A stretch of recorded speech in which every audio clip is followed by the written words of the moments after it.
본 방송에서 제공하는 투자 정보는 투자 판단에 대한 조언입니다. 방송에서 제공하는 주식의 가치, 가격 상승 및 가격 하락에 대해서는 방송사에서 보장하지 않습니다.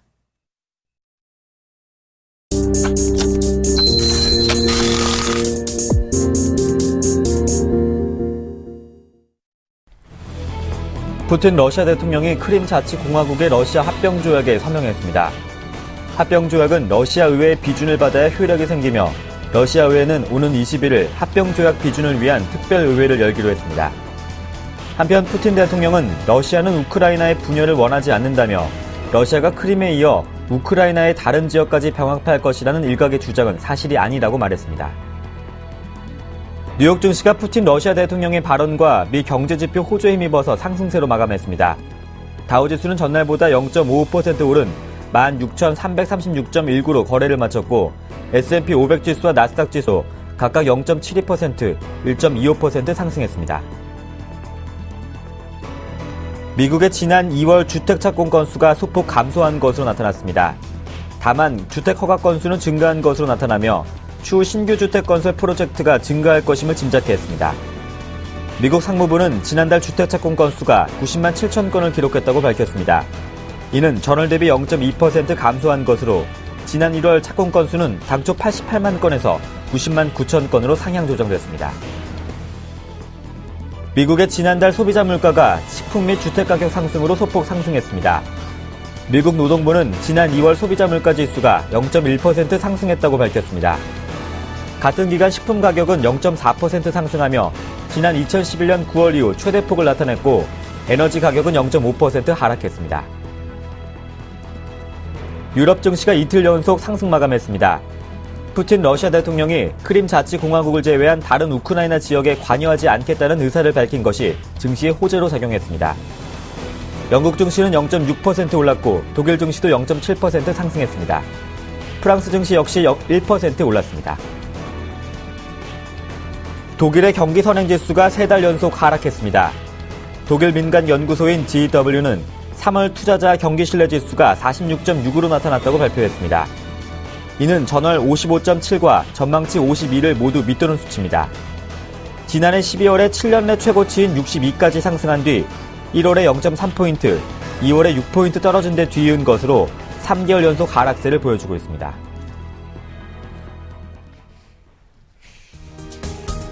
안녕하세요. 굿모닝 대박 예감의 강동석입니다.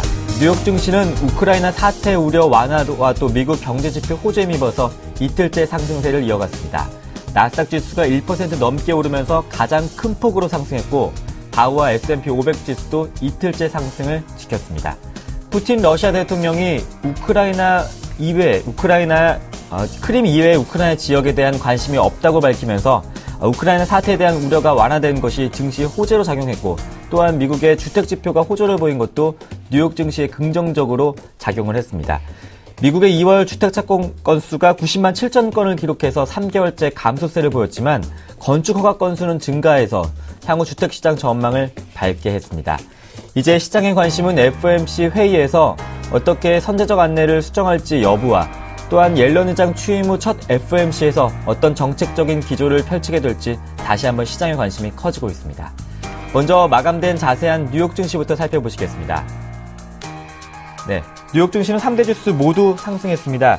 특히 나스닥 지수가 1.25% 오르면서 가장 큰 폭의 상승률을 보이면서 4,333.31을 나타냈습니다. 다우지수는 0.55% 오른 16,336.19, S&P 500 지수도 0.72% 상승했습니다. 계속해서 유럽 증시 한번 살펴보시겠습니다. 유럽 증시도 모두 상승했습니다. 영국 증시 0.56% 상승했고요. 독일 증시도 0.67%, 프랑스 증시 역시 1% 가까운 0.97% 상승했습니다. 네, 뉴욕 증시와 또 글로벌 증시 상승에 힘입어서 국내 증시 어제에 이어 추가적인 상승을 할 수 있을까요?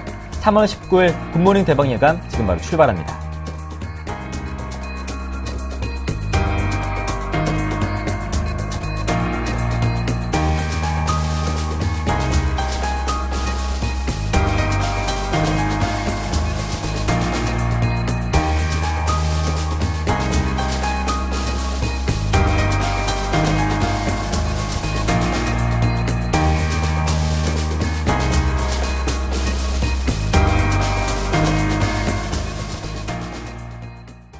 네, 자세한 외신 소식 살펴보시겠습니다. 레이크쇼 인베스터스의 이현민 이사님과 함께합니다. 안녕하십니까? 안녕하십니까? 네, 먼저 미국의 주택 지표가 좋았습니다. 미국의 2월 주택 창구 건수가 3개월 연속 하락했지만 건축 허가 건수는 상승함에 따라서 주택 시장의 미래를 좀 밝게 했는데요. 그렇습니다. 좋은 방향으로 좀 해석을 많이 하시는 것 같아요. 네. 예. 허가 건수는 좀 늘었습니다. 그래서 장래에 희망은 좀 가질 수 있었지만 이 착공 건수가 계속 3개월 내에 떨어지고 있거든요. 네. 이 혹한 탓 여러 가지 영향도 있지만 일단 그 떨어지는 시기가 1, 2개월이 아니라 조금 더 길어질 수 있다는 우려도 같이 나오고 있습니다. 오늘 경제 지표는 그다지 뉴욕 증시에 보탬이 되지는 못했지만 이 우크라이나가 진정 기미를 가져가고 있고 그동안 억눌렸던 투자자의 안도 심리가 뉴욕 지수를 좀 끌어올린 요인이라고 보겠습니다. 오늘 뉴욕의 다우와 나스닥, S&P 500 지수 모두 1% 이상 높은 나스닥은 상승세가 아주 특징이라고 볼 수가 있겠고요. 2월 주택 착공은 0.2% 떨어졌습니다. 90만 7천 채로 발표가 됐는데요. 91만 채 소폭 미달한 수치로 발표가 됐습니다. 추가로 주택 착공이 지지부진할 때 이런 내용이라고 한다면 다소 어려움이 좀 노정될 수 있는 분위기라고도 볼 수가 있겠고요. 1월에 하락세가 좀 크게 나타났었습니다. 이때 11.2%나 전월 대비 크게 줄어들었다는 그 수치에서는 이제는 몸을 추스리는 이런 내용이라고 보겠습니다. 해외 언론의 자료도 준비가 돼 있는데요. 로이터의 화면입니다. 여기 보시면 인플레이션율과 주택 착공 같이 이제 제목을 뽑았습니다. 앞에 weak라고 썼죠. 약하다라는 표현이니까요. 이 소비자 물가 지수는 2월 수치가 0.1% 상승에 그쳤습니다. 그래서 약한 현재의 물가 지수 현황을 일단 앞에 꼽았고요. 뒤쪽에 하우징 데이터 포인트 투 슬러기시 그로스 이렇게 썼습니다. 역시 조금은 좀 주춤거리는 성장세에 대한 우려가 현재 나온다라고 볼 수가 있겠습니다. 여기 사진은 이 소비자 물가 지수의 약 절반가량을 점유하고 있는 이 식품 매대에 쇼핑을 하는 소비자의 그런 시각을 현재 같이 담았다라고 볼 수가 있겠고요. 주택 착공과 관련해서 상무부의 자료 화면입니다. 여기 보시면 90만 7천 채로 이번 달 2월 달에 발표됐던 착공 건수가 나와 있고요. 이 밑에 빨간 표시로 되어 있는 것은 1인 기준의 가족들이 주택 착공으로 건설사들이 원룸 형태로 이제 들어간 이런 모습이라고 볼 수 있겠습니다. 58만 3천 채, 전체 90만 7천 채에 대비해서 작은 가구의 그 착공도 상당히 활발하게 이어진다라고 보겠습니다. 그 수치는 크게 변화가 된 것이 아니기 때문에 이 그래프의 궤적을 따라서 현재의 트렌드가 어떻게 현재 흘러가고 있느냐 이 부분을 시청자 여러분들이 보시면 되겠는데요. 완만한 성장세가 2012년과 13년에는 이어졌지만 14년 들어서는 현재 주춤거리는 양상이 밑에 하향 방향으로 현재 나오고 있습니다. 이런 내용들이 다시 원위치 되는 수준은 일단 상반기까지는 그 추이가 나와줘야 될 것으로 보입니다. 3개월 연속 착공이 떨어졌기 때문에 3개월까지는 회복세를 유지하는 것이 가장 큰 숙제라고 볼 수가 있겠습니다. 네, 오늘 뉴욕 증시 상승을 이끌었던 것은 우크라이나 사태 우려가 완화됐기 때문입니다. 이제 러시아 푸틴 대통령이 우크라이나 크림 반도를 이제 합병하는 것을 계속 밀어붙이고 있는데 유럽연합과 미국에 대한 제재가 강력하지 않다는 비난을 피할 수 없게 됐습니다. 그렇습니다. 그 전 롬니 후보였죠? 네. 기억나시죠? 이 오바마 대통령과 제2기 때 이제 맞붙었던 네. 공화당 그 대선 후보였는데요. 아주 신랄하게 강도 높게 비판을 했습니다. 외교 정책이 거의 실종된 게 아니냐. 이렇게 그 선례를 남기게 되면 나중에 미국을 두려워하는 국가가 없게 되면 그 짐은 미국이 더 많이 지게 될 것이다. 이렇게 혹평을 했습니다. 이것이 이제 미국의 언론에서 많이 비중 있게 보도가 되면서 오바마 대통령도 다소 좀 머쓱해진 모습이라고 볼 수가 있겠는데요. 유럽 쪽의 내용들, 그다음에 독일의 의중 이런 부분도 상당히 궁금하다고 보겠는데 현재로서는 뭐 이렇다 할 내용이 없다라고 보겠습니다. 먼저 그 독일 언론의 내용을 좀 살펴드리겠는데요. 여기 보시면 이 가스관의 그 그림이 나와 있습니다. 이 가스관을 통해서 가즈프롬의 그 어떻게 보면 국영기업체죠. 러시아의 국영기업체의 가스관이 이제 러시아를 타고 우크라이나를 경유해서 많은 동유럽과 독일, 프랑스 등 일부 국가로 이렇게 들어가는 흐름이라고 보겠습니다. 여기 보시면 제목을 크리미아 생션 이렇게 제재 방침인데요.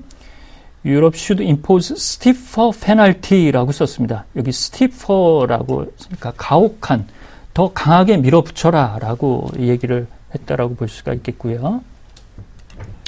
자, 독일이 이렇게 미적거리는 이유를 그래프로 아주 잘 표현이 됐습니다. 여기 보시면 독일이 그 러시아로 수출하는 부분은 361억 유로. 그 다음에 러시아가 독일로 수출하는 부분, 그러니까 독일이 수입이 되겠죠. 404억 유로. 그 독일이 수출하는 것보다 러시아로부터 수입하는 부분이 상당히 많다고 보겠습니다. 여기 보면 그 비중이 석유 관련 비중이 56.4%, 내추럴 가스, 천연가스가 28%를 차지하고 있습니다. 여기 보시면 전반적으로 이 러시아산 원유 수입 비중이 36%, 그다음에 천연가스 비중도 35%. 이를 통해서 독일 내 일자리 수가 늘어나는 것은 약 30만 명. 그 독일이 무역 파트너로서 러시아는 770억 유로 정도 수준으로 11위에 랭크가 되어 있습니다. 이 정도면 매우 중요하다라고 볼 수가 있겠고요. 특히 이제 수입하는 부분이 원유와 에너지, 천연가스 등이 상당히 많다고 보겠습니다. 이런 부분에서 독일이 겉으로 드러내는 부분은 그 강한 제스처를 하고 있지만 속내는 이렇다 할 내용이 없다라고 볼 수가 있겠고요. 두 번째 화면은 이제 기업체들과 관련된 내용입니다. 여기 보시면 독일의 지멘스, henkel, 보험사인 알리안스, 그 다음에 자동차 업체인 폭스바겐, 13만 2,400대 연간 독일이 러시아에 차를 통해서 수출하는 대수라고 볼 수가 있겠고요. 여기 보시면 메카니컬 엔지니어링, 기술과 관련된 부분에서 약 93억 유로의 자금의 그 부수 효과가 있고, 그다음에 화학 공정 이런 쪽에서도 약 40억 유로의 독일의 수입이 잡히는 이런 모습이라고 보겠습니다. 여기 보시면 약 6천 개의 그 독일 기업들이 러시아와 비즈니스 관계를 하고 있고, 특히 지멘스는 그 철도와 그 다음에 전력 그 설비 내용들 이런 부분을 러시아에서 현장 작업을 지금도 펼치고 있는 이런 흐름입니다. 이렇게 본다면 독일이 그 입장을 크게 드라이브하지 못하고 한다면 유로존에서 가장 많은 러시아의 외화 대출을 하는 부분은 이제 프랑스라고 보겠습니다. 약 507억 유로의 현재 외화 대출 규모를 가져가고 있는데요. 이렇게 본다면 독일과 프랑스도 내심으로는 이 크림 그 정부에 대해서 현재까지는 이렇다 할 액션이 좀 없다라고 보겠습니다. 여기 푸틴 대통령의 그 모습이 보이고 있는데요. 어제도 말씀을 드렸지만 크림 자치 정부를 이제 독립 정부로 이행을 했고 의회에 승이 나기 전에 벌써 대통령령에 이 그 러시아의 귀속 여부를 서명을 했습니다. 이제 요식 행위만 남았다라고 볼 수가 있겠는데요. 이렇게 나토와 그 다음에 미국의 군사적인 이런 물리적인 내용은 없는 것이 좀 다행이긴 하지만 그 오바마 대통령의 레임덕이 좀 빨리 오지 않을까 상당히 걱정이라고 보겠습니다. 네, 어제 호주 중앙은행이 기준금리를 2.5%로 동결을 했습니다. 중국 경제 부진이 아직 호주 경제에는 큰 영향을 미치지 않고 있네요. 그렇습니다. 저희가 이제 호주 경제를 보는 이유는 중국 때문에 보는 거고요. 이 내용은 이제 우리나라에서 많이 이렇게 크게 비중으로 다뤄지지는 않는데요. 이 금리를 인상하거나 인하하거나 이런 부분이 있으면 호주 경제에 중국 비중이 워낙 많기 때문에 이것이 이제 돌아서 우리나라에도 영향이 좀 있을 것이다라고 예측을 할 수가 있겠습니다. 어제 금통위가 있었습니다. 금리를 2.5로 그대로 동결을 했고요. 현재 보시는 화면은 리저브 뱅크 오브 오스트레일리아 호주 중앙은행의 홈페이지 웹사이트에서 나온 프레스 릴리즈 화면입니다. 여기 보면 현재 글렌 스티븐슨 총재를 비롯해서 여러 정책위원들이 현재 거론이 되고 있고요. 맨 밑에 보시면 뭐 쭉 그 경기에 대한 판단을 했고 또 디시전 해가지고 현재의 2.5%를 그대로 유지한다라고 썼습니다. 주요 그 호주에 소재하고 있는 주요 은행들은 올해 금리를 한 번 내지 두 번 정도 내릴 것으로 봤는데요. 이번에 나온 요약 정책 성명서에서는 현재의 시장 경제 추이가 그대로 유지되고 있다는 비교적 온건하고 긍정적인 경기 전망을 담았습니다. 그래서 앵커께서 지적하신 대로 아직까지는 호주 경제에 이 중국의 현재 슈링킹, 그 경기가 조금 그 위축되는 요소가 아직까지는 피부로 와닿지는 않는 것으로 볼 수가 있겠습니다. 이번 그 성명서를 보고 현지의 JP 모건의 벤자만 이코노미스트는 현재 경기 기조는 크게 변하지 않을 것으로 본다라고 얘기가 나왔고요. 두 번째 화면은 시드니 모닝 헤럴드에 나온 내용입니다. 여기 보시면 뭐 간단하게 썼습니다. Interest rate stay steady for some time, says Reserve Bank of Australia. 이렇게 썼습니다. 당분간, for some time 이렇게 썼습니다. 당분간 크게 변동하지 않을 것으로 현재 보는 부분이 중론이라고 보겠고요. 여기 밑에 보시면 이제 리저브 뱅크 오브 오스트레일리아의 외곽의 그 거리 모습이 현재 보이고 있고요. 이번 내용을 보고 광산업계의 급격한 구조 조정은 이미 기반영됐다라고 보는 시각이 좀 우세하고요. 그 다음에 긴축 이행에 따른 후폭풍이 있더라도 주택업계의 그 긴장 상황은 그리 나쁘지 않을 것이다. 이를 감내할 수 있을 정도로 봤습니다. 이 맥쿼리는 3분기와 2분기 때 두 차례에 걸쳐서 금리 인하를 예상을 했는데 이번 금통위를 보고 한 번 정도 하반기에 금리 인하가 있을 것이다라고 시각을 바꾼 점, 이런 점이 현재 중평이라고 보겠습니다. 네, 중국의 경제는 여전히 좋지가 않습니다. 중국의 2월 대도시 주택가격 상승세가 꺾였고 또 주택시장 경착률 우려서도 솔솔 나오고 있는데요. 역시 중국 부동산 개발 업체도 디폴트 위기에 빠졌더라고요. 그렇습니다. 지금 3개 업체가 디폴트 얘기가 나왔죠. 네.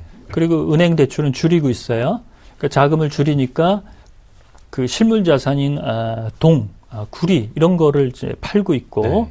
그다음에 그 주택 가격이 올라가지 못하면 결국에는 건설업계는 조금 어려워진다고 네. 봐야겠죠. 건설업계도 이제 대출을 일으켜서 이게 분양이 되거나 돈이 들어오면 이를 이제 갚아 나가는 모습인데 계속적으로 주택 가격이 떨어지고 있습니다.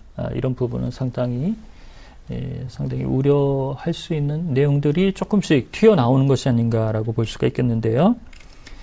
현재 태양광 업체인 차오리 솔라, 그 다음에 철강 업체도 하나 현재 좀 좋지 않게 됐고요. 이번에 들어온 소식은 건설업계, 여기 보시면 저장시에 있는 신군이라고 이제 읽게 되는데요. 이 건설업계도 약 4억 달러 정도의 디폴트를 현재 맞이한 것으로 보입니다. 중국 정부가 이를 구제해주지 않을 것으로 현재 시장에서는 좀 보고 있고요. 이 70개 대도시 중에 약 현재 62개 대도시가 1월 달에 주택가격이 올랐었는데 2월에는 57개로 줄어들었습니다. 연간 동월 대비로 전년 대비로 보면 집값 상승률은 8.7, 거의 이제 두 자릿수를 목도를 했었는데요. 좀 좋지 않게 현재 떨어지고 있습니다. 연초 대비 중국의 주택 가격은 연초에 2.7% 떨어졌다가 현재 5%까지 떨어지고 있습니다. 이것이 이제 점점 더 가속화되면 이른바 주택 시장발 긴축에 따른 부도 사태가 좀 우려 섞인 부분이고요. 이것이 이제 금융시장으로 옮겨올 가능성이 다분히 좀 높다라고 볼 수가 있겠습니다. 저희가 이제 살필 수 있는 부분에서 여러 가지 부분을 좀 살필 수 있겠지만, 이 주택 시장이 현재로서는 태풍의 눈이 될 확률이 좀 커진다라고 볼 수가 있겠고요. 뒤쪽의 내용도 이제 블룸버그의 화면입니다. 여기도 이제 타이트 크레딧, 긴축 기조를 계속적으로 현재 풀 기미가 없기 때문에 이른바 빅시티, 주요 대도시 중에서 일부 대도시들은 현재 주택 가격이 전월 대비 미미한 상승세가 나타나고 있다는 점을 좀 꼬집었고요. 이렇게 보면 앞으로도 뉴욕 증시가 가장 두려워하는 부분은 투자 신탁 상품 이런 부분에 일부 이제 불협화음은 그냥 넘어갈 수 있다라고 치더라도 주택 시장은 이 지방 정부와 관련이 아주 밀접하게 있기 때문에 지방 정부의 지방채도 부실화될 가능성이 높기 때문에 이 내용을 중국 정부가 어떤 스탠스로 잡아 나가는가를 이번 달 내내 잘 살펴야 될 것으로 판단을 하겠습니다. 네, 영란은행이 주요 정책위원회 변화를 단행한다고 하는데요. 올해 금리 추이와 또 정책 결정에 어떤 변수로 작용하게 될까요? 그렇습니다. 우리도 이주열 총재가 이제 새로 4월부터 부임을 하고, 여기도 이제 3명의 인사가 바뀌었습니다. 한 명의 인사는 이제 기존의 영란은행에서 이제 소속된 조직에서 이제 금통위로 옮겨왔고요. 네. 2명의 인사는 이제 새로 선임이 됐는데요. 이 내용을 좀 살펴드리겠습니다. 마크 카니 총재가 어제 이제 이런 내용을 발표를 했고, 유럽의 주요 외신들이 거의 헤드라인으로 현재 보도가 되고 있습니다. 여기 보시면 Bank of England announce 3 senior appointment 이렇게 썼는데요. 여기 한 분은 앤디 헬든이라는 이 금융안정국의 이사진으로 포진되어 있는 인물인데요. 이분이 정책위원으로 합류를 했고요. 네마트 차픽, 여자분이십니다. 여성 부총재가 선임이 됐고, 그다음에 벤 브로드벤트, 새롭게 정책위원회에 합류를 했습니다. 이 여성위원회 사진이 여기 걸려 있습니다. 이 내용은 이제 가디언의 모습인데요. 옐런 의장이 이제 100년 만에 연준의 새로운 수장으로 취임을 했고, 최근에 여성 이 전문 인력들의 내용들이 상당히 좋습니다. 현재 보이고 있는 이 사진이 넷막 샤피크 이 부총재로 내정자인데요. IMF에서 단연간 일을 했기 때문에 크리스틴 라가르 총재와도 상당히 연이 많은 것으로 현재 보고 있습니다. 장기 금리와 그 다음에 현재의 출구 전략 이런 부분을 관장할 것으로 보여서 이번에 지명된 인물 중에는 가장 좀 비중이 큰 내용이라고 보겠습니다. 이 내용을 이제 월스트리트 저널도 비중 있게 좀 보도를 했는데요. 주요 인물들의 히스토리와 면면들을 좀 거론을 했습니다. 그렇지만 이 인물들이 어떠한 정책 스탠스를 가지고 있는지, 이른바 비둘기파냐 매파냐 이런 부분이 아직까지는 걸러지지 않았기 때문에 이 인물들이 들어서는 6월과 8월에 향후 영란은행의 정책 스탠스 이런 부분은 다소 변수를 저희가 잘 봐야 될 것으로 판단을 하겠습니다. 네, 자세한 글로벌 소식 챙겨봤습니다. 레이크쇼 인베스터스의 이현민 이사님과 함께했습니다. 고맙습니다.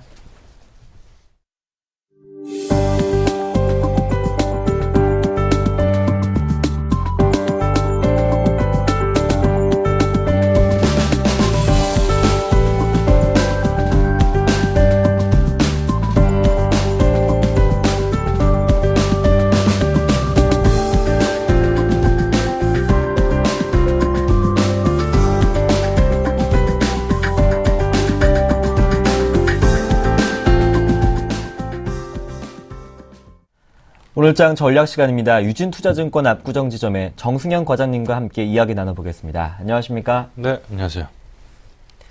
네, 먼저 오늘장에 영향 미칠 이슈부터 한번 살펴보겠습니다.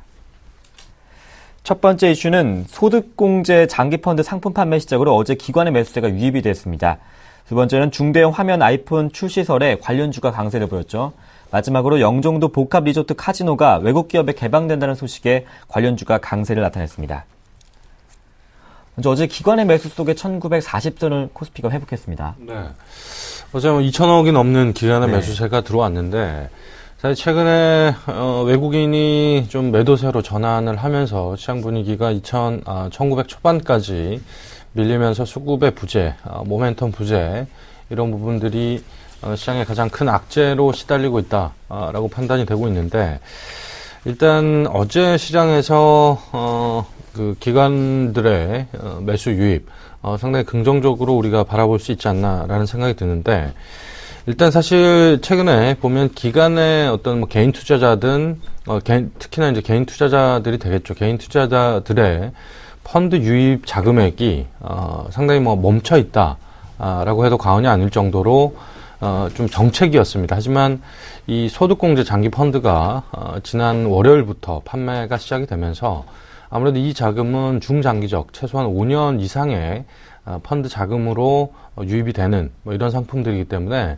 일단 이 상품을 가입한다라는 그 소비자들은 결국 5년 정도의 돈을 나는 불입을 하겠다라는 정도의 의미가 있는 뭐 그런 부분들이고, 결국 이런 뭐 조그만 소액 뭐 10만 원이 됐든 뭐 최대 맥시멈이 50만 원인데 이 자금이 유입이 되면서 아무래도 좀 그 고갈됐던 기간의 어떤 자금의 이런 창구들이 조금 매수가 유입이 되는 그리고 자금이 개인 투자자들로 하여금 기간의 펀드 자금들로 유입이 되는 그런 효과를 일으킬 수 있다라고 판단이 되고, 그렇기 때문에 이렇게 꾸준히 이 소득공제 장기 펀드의 상품 출시로 인해서 기간의 자금들이 유입이 되면 이제는 당분간은 아마 좀 기간의 매수세가 좀 미뤄질 가능성이 있다라고 생각이 들고, 현재 외국인만 돌아오기를 목말라서 애타게 이렇게 기다렸는데 이제는 기간의 수급들도 일정 부분 개선의 여지가 보일 가능성도 충분히 있다라는 점을 어제 시장에서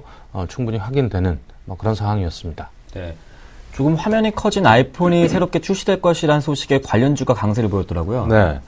일단 뭐 우리가 아이폰 하면 라인업 자체가 아이폰과 네. 그리고 아이패드 이렇게 두 라인업밖에 없는데, 뭐 삼성의 갤럭시 같은 경우에는 뭐 갤럭시 탭 그리고 갤럭시 뭐 S 뭐 5 뭐 이런 시리즈들, 그리고 갤럭시 노트 시리즈가 있습니다. 이렇게 이 노트 뭐 한 4.7인치에서 뭐 5.1인치 이 정도 사이의 크기로 애플도 이 라인업을 추가를 하겠다라는 출시설이 돌았습니다. 아무래도 갤럭시 이제 6가 되겠죠. 6부터는 이 커진 화면으로, 대형 화면으로 출시를 할 가능성이 있지 않겠느냐. 결국 계속해서 뭐 아이폰 5부터 실망감이 커졌었기 때문에 일단 시장의 기대치 그리고 판매량을 높이기 위해서는 지금까지 해왔던 방식과는 다른 어떤 자구책을 만들어야 되지 않겠느냐. 이런 부분에서 출발이 된 것 같은데, 일단 이렇게 중대형 화면으로 갤럭시 아이폰 6가 중대형 화면으로 이렇게 커진다라고 했을 때는 아무래도 관련주들은 부품 공급에 있어서 판매량이 늘어날 수밖에 없고, 그리고 시장에서 반응도 갤럭시 6는 아마 판매량이나 그리고 가격 모두가 올라갈 가능성이 있다라고 본다면 결국 그런 부분에서 부품 단가도 높아질 것이고, 그렇게 되면 애플의 관련주들, 애플에 납품하는 부품주들에 대한 수혜가 당분간은 예상이 될 가능성이 있다. 그렇게 판단이 되고, 그런 의미에서 뭐 어제 이라이콤 같은 종목은 거의 7% 가까이 급등하는 모습을 보여줬습니다. 그렇다면 오늘장에서도 좀 추가적인 상승을 기대할 수 있을까요? 어떻습니까? 일단 저는 그 스마트폰 부품주에 대한 시장의 관심은 이제부터 시작이 아닐까라고 네. 해도 과언이 아닌데, 일단 사실 기대감만으로 오른 상황이고, 그리고 지금 현재 워낙 스마트폰 부품주들이 밸류에이션 매력이 상당히 있는 구간들입니다. 최근에 다른 뭐 모바일이라든지 뭐 헬스케어 그리고 바이오 이런 종목들은 뭐 고점을 경신하고 너무나 잘 가는 종목들이 많았었는데, 반면에 실적은 작년까지는 실적이 좋았습니다만 올해 아마 그 실적의 정체기가 예상이 됨에 따라서 기관과 외국인의 좀 포트 비우기 작업들이 진행이 되면서 상당히 큰 폭으로 빠진 이후에 주가를 전혀 회복하지 못한 그런 모습이었는데, 이제 스마트폰 부품주들에 대한 시장의 관심이 조금씩 높아지기 시작을 하면 이제부터 좀 상승의 기미가 보이지 않을까 생각이 들고, 충분히 뭐 스마트폰 부품주 중에 뭐 밸류에이션 매력이 있는 종목들, 그리고 모멘텀이 있는 종목들은 지금부터라도 충분히 접근하셔도 저는 상관없다라고 말씀을 드리겠습니다. 네, 어제 영종도 복합 리조트 카지노가 외국 기업에 개방된다는 소식에 관련주가 급등을 보였습니다. 다만 아쉬운 것은 상승폭을 많이 반납했더라고요. 네. 최근에 뭐 어제 하루 종일 아마 뉴스 오늘 아침까지도 이 영종도 복합 리조트 카지노 이 얘기가 나오는데, 왜냐면 이게 시장에 관심이 가장 큰 이유가 될 수밖에 없는 게, 지금까지는 이제 카지노 사업 자체가 뭐 국내가 됐든 뭐 강원랜드죠. 강원랜드가 됐든 뭐 GKL이나 파라다이스 이런 그 카지노 업체들은 거의 국가가 운영을 한다.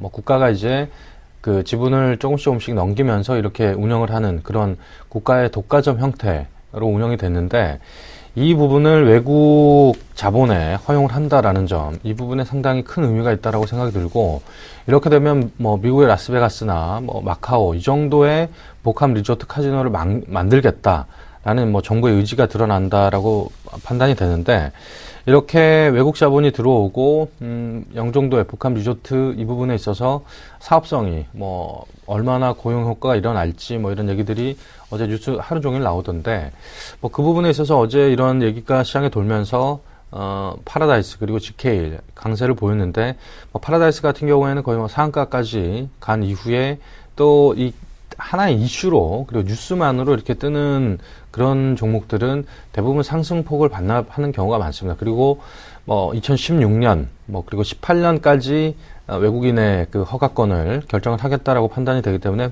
먼 미래 거의 4년 후에 나타날 미래이기 때문에 이런 뉴스가 단기적으로 나왔을 때 단기적인 모멘텀으로 작용이 될 수 있습니다만, 이게 뭐 주가를 계속 끌어올릴 수 있는 뭐 그 여지는 저는 크지 않다라고 보고, 일단 뭐 긍정적으로 파라다이스와 GK를 보시는 것은 맞겠습니다만, 일단 이런 기술적인 움직임도 판단하시는 뭐 그런 전략이 필요하지 않을까 생각이 들고 있습니다. 네, 장기 계획이기 때문에 단기적인 이슈로 접근하는 것이 맞겠다 이렇게 말씀해 주셨습니다. 우크라이나 사태 우려가 완화되면서 뉴욕 증시도 상승했고, 오늘 국내 증시의 좀 추가적인 상승이 어떨지 한번 여쭤보고 싶은데요. 네, 일단 뭐 긍정적일 것 같습니다. 뭐 어제 분위기도 나쁘지 않았고, 그리고 오늘까지 뉴욕 시장까지 긍정적인 그런 모습을 보여왔기 때문에 일단 기관의 매수가 어제 2천억이 넘게 들어왔고, 외국인은 매도를 했습니다만, 일단 뭐 외국인과 기관이 함께 매수가 들어온다라고 한다면 오늘 추가 상승 충분히 긍정적으로 판단이 될 것 같고, 그렇다고 본다면 지금 사실 과거 얼마 전까지만, 불과 한 2주 전까지만 하더라도 외국인이 사는 종목들을 집중을 하자 뭐 이런 말씀을 많이 드렸었는데, 이제는 기관의 좀 매수 여력이 높아지면서 기관의 매수 종목 이 부분에 있어서 좀 시장에 관심을 가져보자라는 말씀을 드릴 수 있겠고, 최근에 수익률을 보더라도 기관의 매수가 집중됐던 그런 종목들이 수익률이 상당히 좋았습니다. 아무래도 좀 자금 여력이 많지 않은 기관의 입장에서 일부 종목에 좀 쏠림 현상 이런 부분들을 보였던 이유가 아닐까 싶은데, 일단 뭐 지금 현재는 기관에 집중되는 매수 종목들의 수익률이 상당히 좋기 때문에 한번 좀 더 관심을 가져볼 때가 아닌가라는 생각이 들고, 그리고 아까도 언급드렸습니다만 밸류에이션 매력 있는 스마트폰 부품주 움직임에 좀 주목을 해보자라는 말씀을 더 드리고 싶은데, 일단 애플의 이슈로 저가권에 있던 주식들이 거의 또 거래량이 없던 주식들이 이제 바닥권에서 움직이고 있는 상황입니다. 뭐 어제 이라이콘 같은 종목이 대표적인데, 시장에 전혀 관심을 못 받고 이 종목이 이제 언제나 갈까? 작년 실적은 이렇게 좋았는데 작년 기준으로 뭐 퍼 한 4, 5 이렇게 거래가 돼도 되나? 라는 종목들이 상당히 많았었는데, 어제 애플 이슈로 인해서 바닥권에서 움직이는 종목들 조금씩 나오고 있습니다. 오늘 이 움직임이 계속적으로 이어질지 이 부분도 함께 보실 필요가 있겠고, 그리고 일단 코스닥 시장이 좀 문제인 것 같습니다. 지금 현재 뭐 1% 어제도 상승을 했고 또 그 전날에는 거의 1%가 넘게 또 급락을 했고 이렇게 급락 후에 반등하고 약간 좀 불안한 움직임이 지속되고 있는데 일단 이런 움직임에서 뭐 한 번 급락이 나와서 눌림목이 깊다. 이제는 들어가도 될 때가 아닌가. 물론 한 번쯤 들어가서 뭐 단기 트레이딩으로는 접근할 수 있겠습니다만 지금이 무조건 매수 타이밍이다. 뭐 한 1%, 2% 급락이 나왔다고 해서 바로 접근하기에는 좀 시장의 움직임이 불안하기 때문에 일단 눌림목, 아주 깊은 눌림목이 나왔다라고 해서 적극적인 매수는 좀 조심해야 될 때, 리스크 관리가 필요할 때라고 말씀을 드리겠습니다. 네, 코스닥 급등락에 따른 리스크 관리를 철저하게 해보자 이렇게 말씀 들어봤습니다. 유진투자증권 정승현 과장님과 함께했습니다. 고맙습니다. 네, 감사합니다.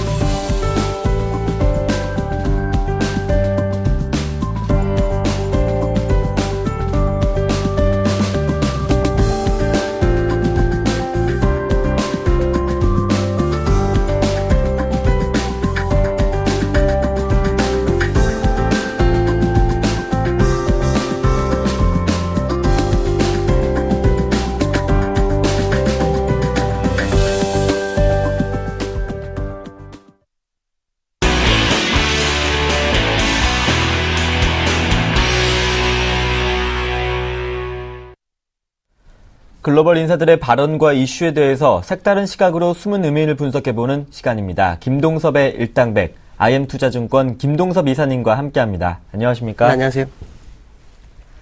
네, 먼저 첫 번째 이슈부터 확인해 보겠습니다.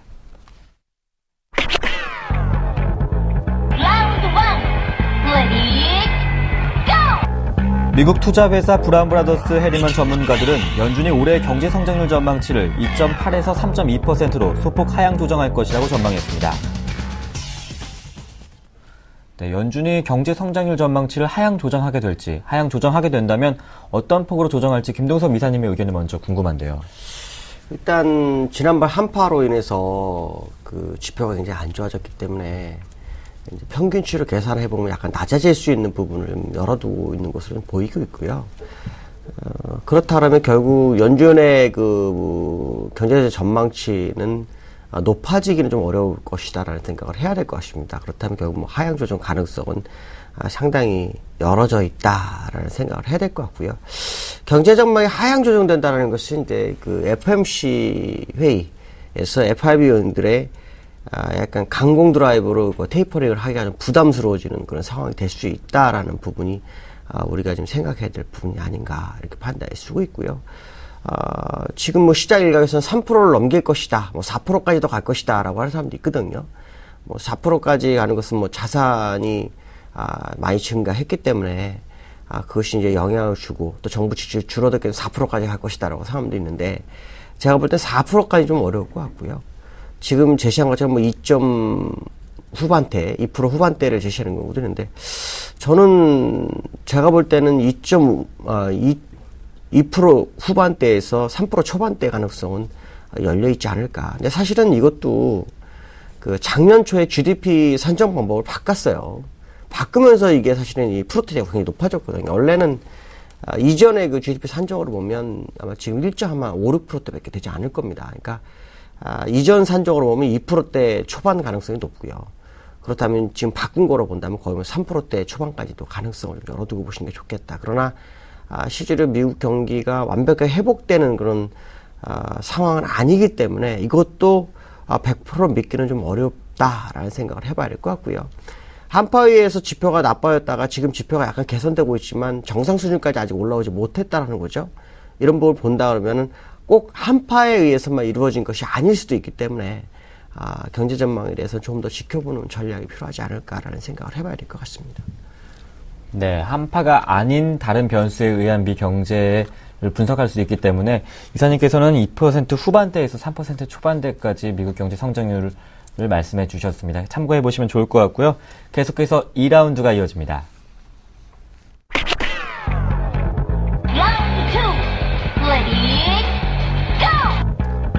푸틴 러시아 대통령이 크림 자치공화국을 러시아 영토에 편입하는 합병조약에 서명했습니다.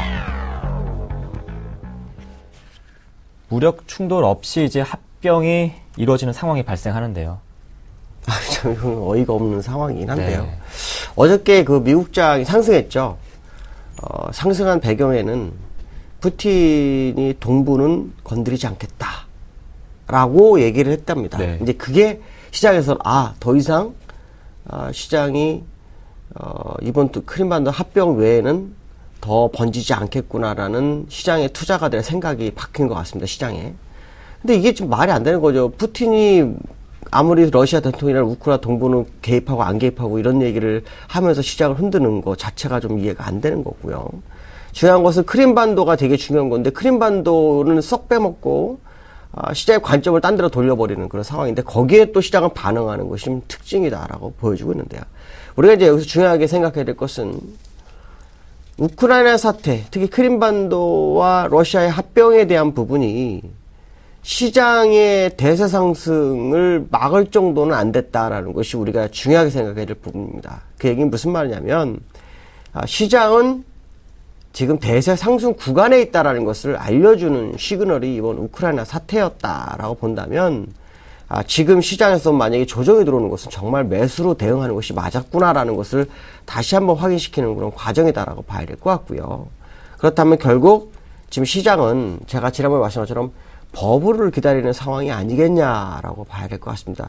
이제 문제는 우크라이나 사태 외에 또 다른 나라들의 어떤 지역들, 자치공화국들이 러시아와 합병하겠다 난리를 치는 상황이 발생하거나 거기를 그 러시아 푸틴이 조장하는 사건이 혹시라도 발생하게 되면 이게 이제 그때는 정말 그 시장에 패닉을 주는 불씨가 될 수 있다라는 거죠. 그러니까 그 부분이 일어나지만 않는다면 지금 이 우크라이나 사태는 제가 말씀한 것처럼 서방국과 푸틴 간의 공포탄 싸움 외에는 전혀 더 이상 이루어지지 않을 것이라고 보시면 맞지 않을까 이렇게 판단하고 있습니다. 네, 다른 나라가 동요하는 다른 변수가 생기지 않는다면 우크라이나 사태와 관계없이 시장은 대세 상승 구간으로서 조정 시에는 매수하는 전략이 유효하다 이렇게 말씀해 주셨습니다. 계속해서 세 번째 이슈 화면으로 확인해 보겠습니다.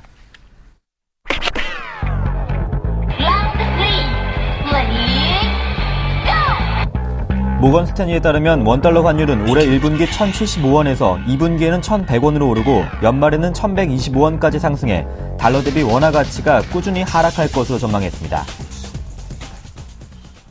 원달러 환율을 연말까지 1,125원까지 보고 있습니다. 김동섭 이사님은 연말까지 환율 흐름은 어떻게 전망하시는지 1,125원 그 이상인가요? 이하인가요? 지금 아직 시장이 제가 생각하는 거하고 환율이 좀 많이 다르거든요. 네. 저는 1,000원이 한번 무너졌다가 올라올 거라고 보는 사람들이 한 명이었는데 지금 굉장히 견조하죠. 물론 그 시장 상황, 뭐 위안화 약세라든가 이런 부분들이 우리나라 시장을 약간 환율의 변화를 좀 주고 있는 그런 상황인데요. 일단 모건 스탠리가 얘기한 것처럼 1,125원이 온다. 이것은 수출 기업들한테는 상당한 호재로 작용할 수 있는 부분이 있죠. 근데 이게 이 중요한 것은 뭐냐면 환율 1,125원 정도가 되게 되면 외국인들이 시장에서 많이 나갈 수도 있다는 생각을 해야 될 것 같습니다. 그렇기 때문에 사실 수급적으로는 굉장히 좋아지지 않는 그런 상황이 발생할 수 있죠. 근데 지수로는 저는 우리나라가 상당히 좀 상승을 많이 할 거라는 생각을 하는 사람 중에 한 명이거든요. 그렇다면 지금 환율은 1,125는 못 간다고 봐야죠. 오히려 지금 가격대에서의 유지 국면, 아니면 이거보다 낮은 가격에서의 강세 국면이 나와야 맞다라고 좀 판단하고 있고요. 1,125로 가게 되면 오히려 주가는 더 낮은 상태거나 현재 상태 이상은 못 갈 확률이 굉장히 높다라고 보기 때문에 이 환율 하나만 가지고 답을 내긴 참 어렵다. 그렇지만 제가 볼 때는 우리나라 환율은 1,000원을 한번 무너졌다 가는 것이 정상이지 않겠느냐. 그때까지 주가는 상당한 상승을 좀 주고 그러면서 환율이 회복되면서 수출 기업까지 살아나는 그런 상황이 발생하면 주가를 좀 더 끌어올리는 그런 단계적인 변화가 나타나야지 맞지 않을까라고 판단하고 있고요.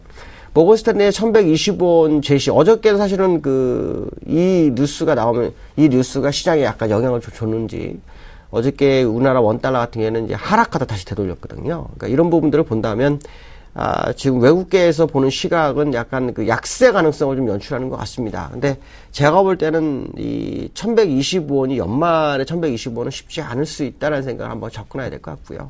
그 이후로는 우리나라는 환율과 주가는 반비례를 하기 때문에 역의 관계가 있습니다. 그래서 저는 우리나라 주가가 상당히 많이 갈 거라고 보는 사람 중에 한 명이거든요. 그렇다면 환율은 1120원에 간다는 것 자체가 말이 안 되는 그런 어떤 경제적인 상황이다라고 봐야 되죠. 원래는 환율과 주가는 같이 가는 게 맞습니다. 근데 우리나라는 아시겠지만 수출 주도 나라이기 때문에 이 수출과 관련해서는 환율과 주가와는 완전히 좀 다른 방향으로 흐르는 것이 현재 우리나라의 특징이라 본다면 1125는 좀 쉽지 않을 수 있다라는 거죠. 그러나 이제 기술적 분석을 보면 이게 주봉입니다. 주봉 추세대인데요. 제가 이게 아마 이 방송에서도 오래전에 보여줬을 겁니다. 이 보시면 상단선으로 가게 되면 한 요 정도가 됩니다.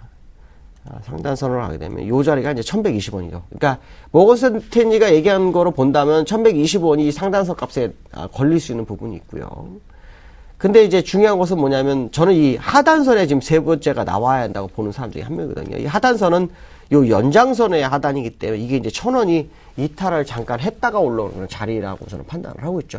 만약에 오늘 밤에 FOMC 회의에서 선제 안내를 제공하게 되면 환율은 급격하게 다시 강세로 갈 가능성이 높다라고 봐야 될 것 같습니다. 그렇기 때문에 오늘 테이퍼링이나 아니면 선제 안내에 대한 뉴스를 보시면서 시장 방향성을 이 환율을 보시는 게 좋을 것 같고요. 일단 주가의 흐름으로 본다면은 앞에서도 말씀드렸지만 1125는 좀 어렵지 않을까라는 생각을 하고 있습니다. 네, 오늘 FOMC 회의 결과를 확인하면서 환율의 변동도 한번 예상해 보시고 주가가 강세장으로 갈 것이기 때문에 환율 1125원까지는 좀 어렵지 않을까 말씀해 주셨습니다. 원달러 환율이 1000원은 한번 붕괴되고 갈 것이다 이렇게 말씀해 주신 것이 김동섭 이사님과 모건 스탠리의 뷰가 다름을 확인할 수 있었습니다. 참고하시면 좋을 것 같습니다. 지금까지 IM투자증권 김동섭 이사님과 함께했습니다. 고맙습니다. 네, 감사합니다. 3월 19일 굿모닝 대방 예감이었습니다. 오늘 국내 증시 추가적인 상승을 기대해봅니다. 시청해주신 여러분 고맙습니다.